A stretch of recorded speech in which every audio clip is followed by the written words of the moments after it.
Thanks for joining us. My name is Ibrahim Sani. Today we have rather big news. This is because the UK has announced the conclusion of the trade talks of member countries for joining the CPTPP, or the Comprehensive and Progressive Agreement for Trans-Pacific Partnership. I'm at the British High Commission here in Kuala Lumpur in conversation with the British High Commissioner to Malaysia, Charles Hay. Charles, thank you very much for taking the time to speak with us. It's actually a pleasure to have you on the show for today. It is, of course, a momentous event. Maybe you can talk to us through the idea of the UK concluding the talks of CPTPP. It hasn't been joined yet, but at least the talks are done. Yes. Yeah, maybe give us a little bit of background on that. Yes, well, this is a great day, as you say. This is the culmination of talks which have been going on now for quite some time. We put our application in over 2 years ago, but in fact we'd started preliminary discussions up to 2 years before that, so it's the culmination of a great deal of work. And for the UK, this is a really important part of our establishing new trade relationships as we leave or have left the European Union. Of course, there is that whole notion of the UK trying to find your own path towards global or regional trade partnerships. Maybe you can give us the idea of why the UK wants to join the CPTPP in the first place. So having left the European Union, of course, we left all the trade arrangements that were in place under the European Union. And the CPTPP is the single most exciting and biggest trade bloc that we could have aspired to join. And we're the first European country to join and the first new country beyond the original members. And it's a really important agreement for us. It's a bloc that brings together some, with the UK now joining, about 15% of global trade. So it brings lots of important opportunities for us. And of course, this marks a shift in foreign policy towards a global, more dynamic market. Do you feel that this is one step into the major idea of moving towards a greater approach of building partnerships across European borders? Do you feel that joining the CPTPP is a signal that the shift of foreign policy of the UK government is actually quite clear? And what does it mean for the UK residents moving forward? So CPTPP, of course, is all about trade. I mean, it goes beyond trade in goods. It includes trade in services, digital trade, and so on. But it's part of a much bigger picture, as you say. And if you look back over the past 2 or 3 years, or the 4 years that I've been here, the UK became dialogue partner with ASEAN, the first new dialogue partner with ASEAN in I think 25 years. We're already strong in this region, so we're a member of the 5 power defence arrangements with Malaysia, Singapore, Australia and New Zealand. We've always had a very strong relationship with Malaysia, but now we're increasing our footprint and our presence in the whole region. And that's in line with the UK government tilt, as we're calling it, towards the Indo-Pacific region. And of course, we're looking at regulatory cooperation across various sectors, from food security, defense, as you mentioned, many more. Do you feel that that whole idea of regulatory cooperation is going to create some sort of a closer tie, closer than we ever have been before? Well, it will bring the economies of CPTPP members closer, that's for sure. I mean, for example, it will make it much easier for companies to have supply lines, product lines across the whole CPTPP region. And it's particularly important for the UK and Malaysia because up to this point we've never had a free trade arrangement of any kind with Malaysia. So this brings a lot of new opportunities for UK and Malaysia. Which is quite interesting because I want to focus a little bit more into the benefits, I suppose, of Malaysia and the UK in the framework of the CPTPP. You're right, the cooperation actually is quite close. In fact, there are mega projects that are currently being done both in the UK and in Malaysia. As recent as October last year, I was at the Battersea project, and some of the contractors from Malaysia are supplying goods and services for the Battersea project. That's just an example, of course. But at the same time, there would be issues surrounding regulatory cooperation where things need to be ironed out. Where do you see the potential challenges or the hiccups that is needed in order for us to achieve that whole free trade arrangement that all of us aspire to? So CPTPP, concluding the negotiations, about to become a member, that's a really big thing. But it's only the start of a journey, because what we now need to do is to fully understand the opportunities that this brings and then work together to exploit them. And in fact, I was in London last week discussing how we were going to take this forward with a number of people, including our UK trade envoy, with the Malaysian High Commissioner, And we've got a lot of work ahead of us to do this. Some of it's already quite clear. So for example, tariffs will be reduced across a huge number of goods. We can see that from the agreement that's already been published. But the deeper forms of agreement, for example, on digital trade, services, which are going to be really important, I think that will only start to become apparent as we start to get into the agreement and as we get our businesses to look at the agreement and work out how they're going to benefit from it. And of course, we're looking at investments as well, both domestic direct investment, FDI between the two countries.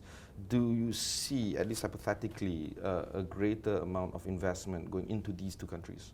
I think we will see that following from these new opportunities. And I think that's what you see through free trade agreements. It kind of opens up new channels between the economies. We've already got great channels between the UK and Malaysia. You referred to the Battersea Power Station project. I was there too in October. That was an amazing example of investment into the UK. There's others, like for example, the huge development in Bristol that YTL are building now on the old British Aerospace airfield. So there are countless examples. I think we'll see more. Talent mobility is also a key aspect of this. Already we've seen how there's a lot of British citizens here living, working, making a life here, vice versa, Malaysians in the UK as well. The cooperation couldn't have been much closer, but I would imagine mobility and talent movement would be even closer now more than ever. Do you feel that that is going to be the future for talent management?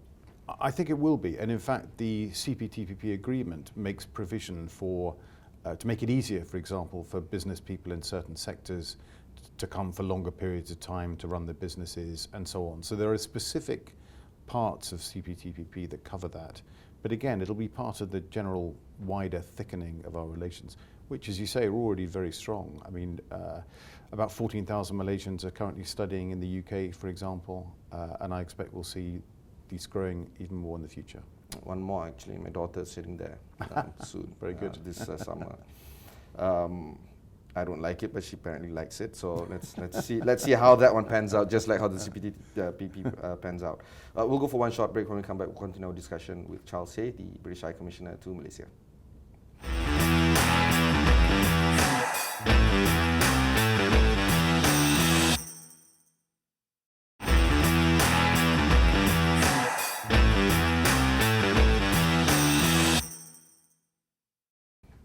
Thanks for staying on with us. I have the British High Commissioner to Malaysia, Charles Hay. Charles, let's talk a little bit more about the wider scope of the arrangement right now. Part of the talks, the challenges that the UK government had to deal with was some of the objections that was raised by, say, for instance, Canada in terms of the arrangement of food or meat restrictions. These are just some of the examples of the things that needed to be ironed out. There were concessions that was made by the UK. Do you feel that that is the way forward where members or participating countries who wants to join the CPTPP, they have to be cognizant of the requirements that is needed to be a part of a trade arrangement such as this? Concessions have to be made, but looking back, that would be better moving forward to have these kind of arrangements at a larger scope. Do you feel that more concessions must be made by the UK government in order for the ascension to be materialized? So every free trade agreement, as you know, involves concessions on both sides, give and take. That's what makes them so hard. That's why Absolutely. We've been doing this one, for as I said, for the last 4 years or so. And these can be very sensitive. I mean, the most sensitive areas, generally speaking, tend to be agriculture. Yeah. And we see that in every free trade agreement.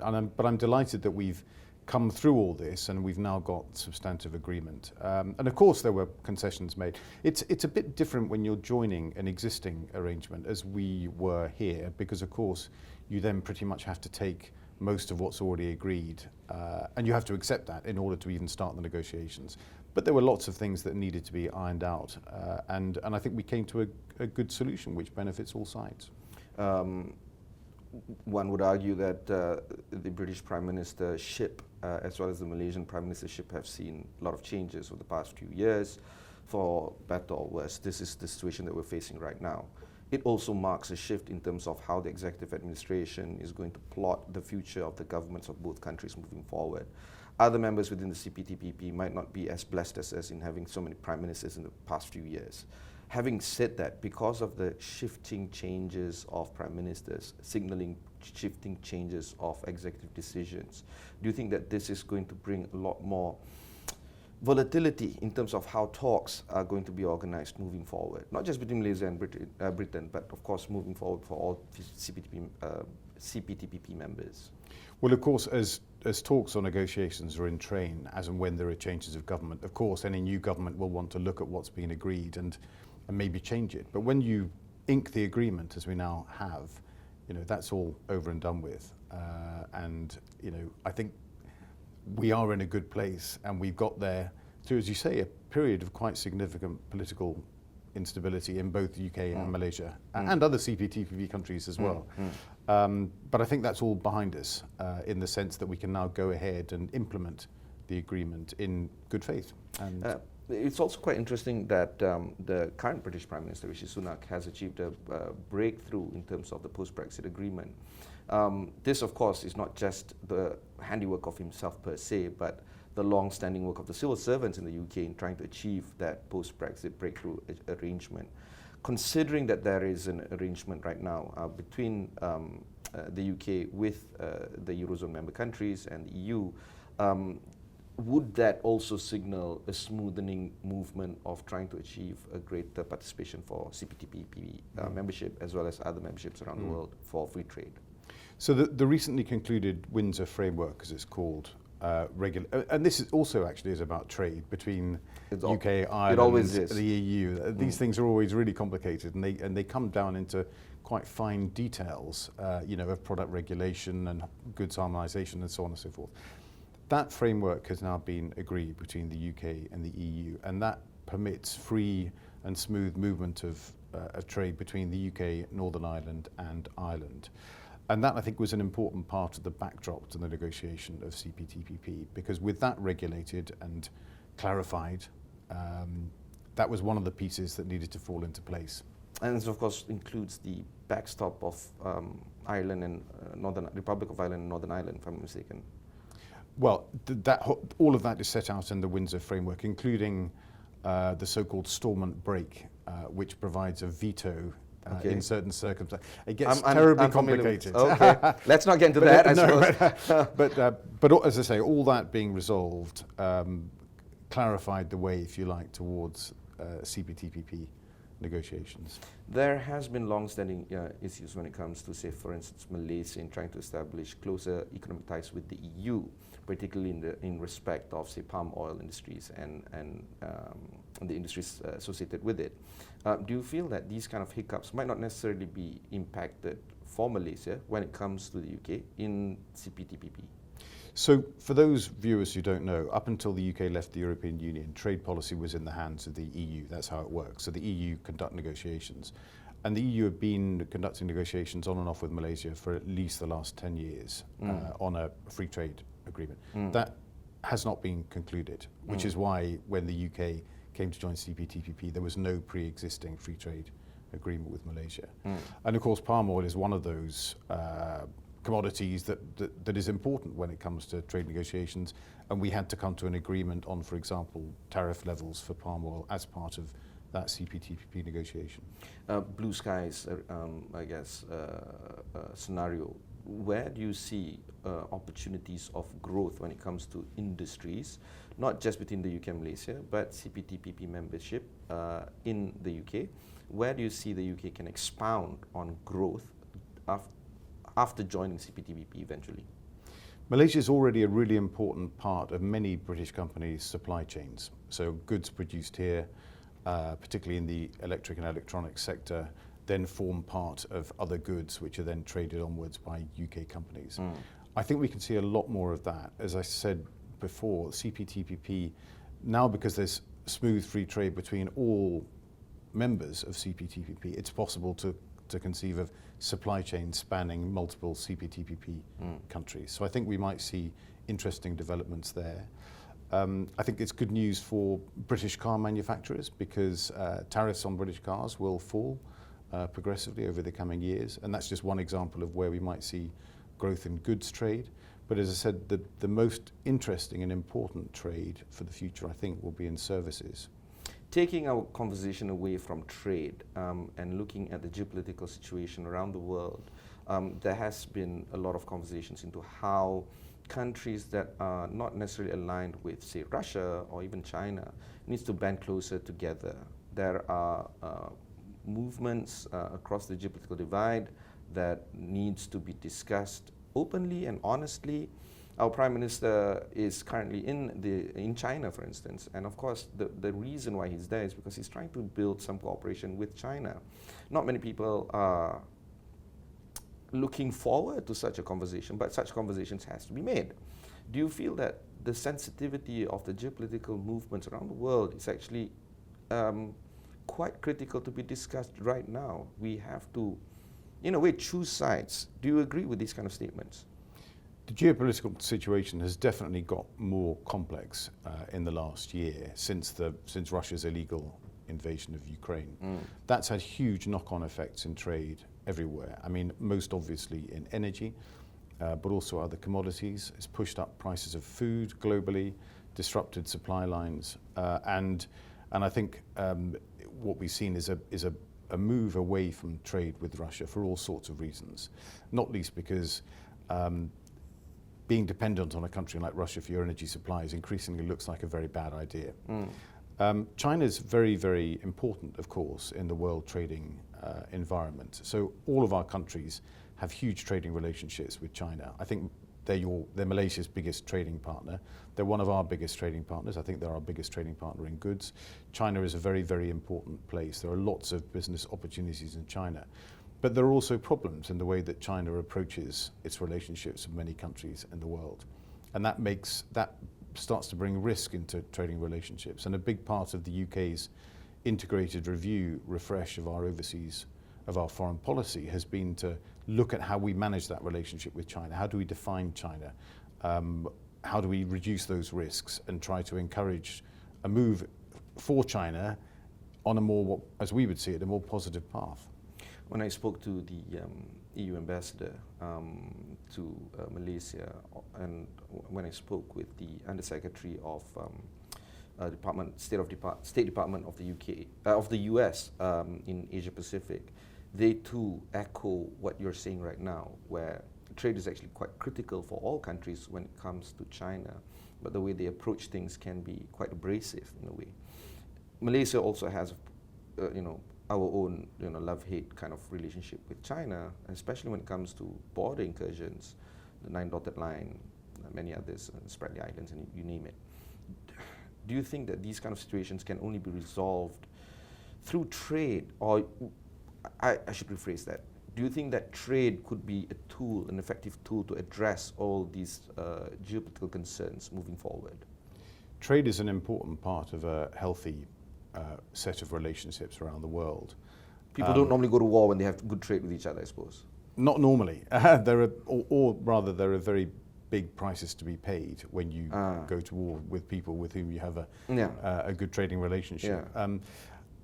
We all hope that diplomacy will be the way through this, diplomacy and trade, because that creates lots of incentives not to go down the road of hostility and belligerence and aggression. And as we've seen with Russia, if you do go down the road of war, then it has massively disruptive and damaging impacts on your economy, on your people, on your trading relationships, which will never. So when we look at what's happening in Russia, those energy trading relationships that Russia relied on, I don't think will ever come back, whatever happens, however the war in Ukraine is resolved. A very macabre observation that I made very recently when it comes to the Russian incursion of Ukraine or the Russian war in Ukraine is that energy policies are shifted to reduce reliance on Russia, and is only precipitated because of the war. So war does bring about a necessary move to rethink on energy supply, at least for the European area as well as the UK. Do you feel that there is no turning back when it comes to energy reliance in Russia now, especially from the UK? I think as far as Europe is concerned, and the Americans know there's no turning back. We won't go back to looking on Russia as being a key energy provider.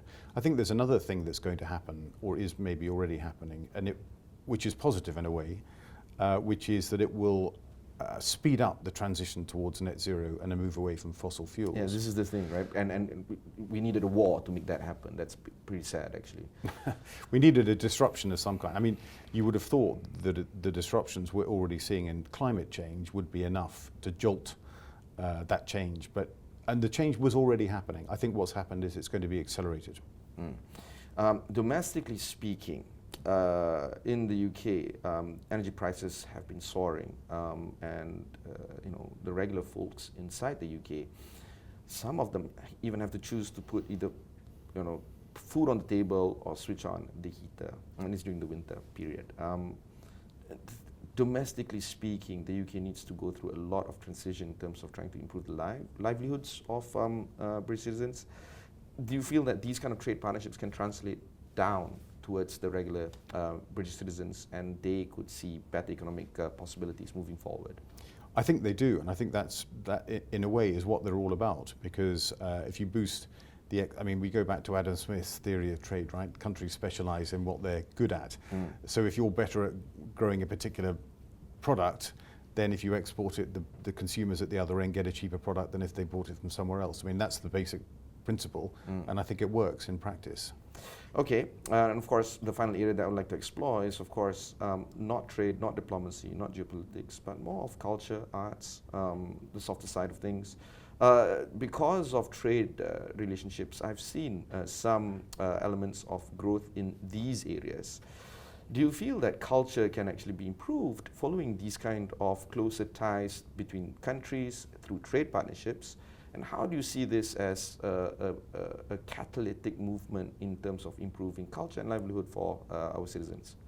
I think there are very strong links between trade and culture and education, but I think they work in quite complex ways. So one of the things that has been really important for the UK-Malaysia relationship is how many Malaysians have studied in the UK. And we don't know how many. We think maybe up to 500,000 Malaysians have studied. Really? Yes, either school, university, or whatever. That is huge, because it means that huge numbers of Malaysians are very familiar with the UK. Kampung London. Well, London, not just London.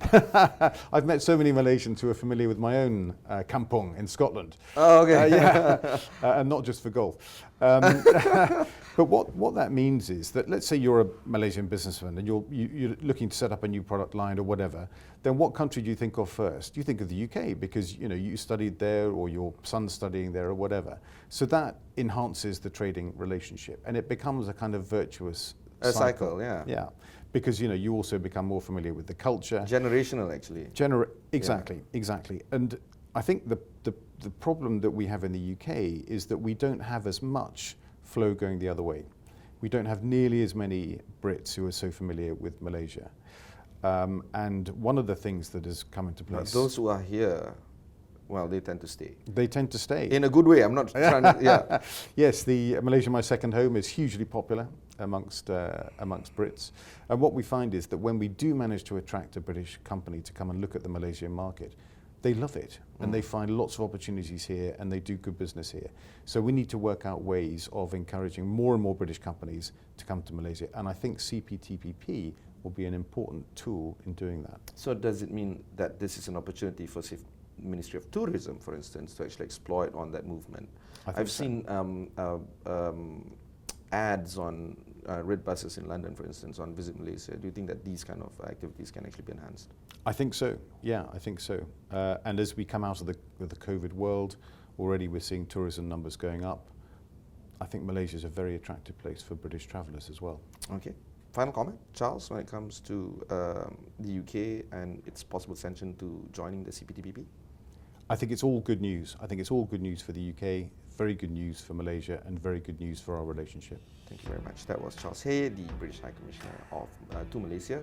If you want to learn more about this, just head on to astroawani.com. There's plenty of resources like this that can be found there. My name is Ibrahim Sani. Catch you in the next one.